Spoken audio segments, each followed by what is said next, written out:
বর্গী হাঙ্গামার কথা তোমাদের মনে আছে ভাইসব?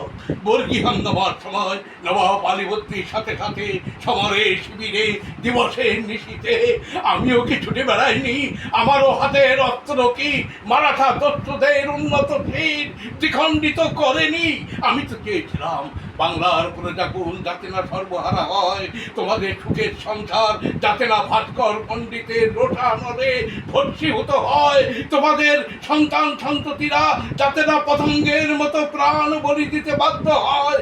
শুধু তারই জন্যে বিশ্বাস করো ভাই সব, শুধু বিশ্বাস করো, যৌবনের দুর্নিবার আকর্ষণ উপেক্ষা করে আমি বাংলা বিহার উড়িষ্যার পথে প্রান্তরে উল্কার বেগে ছুটে বেরিয়েছি।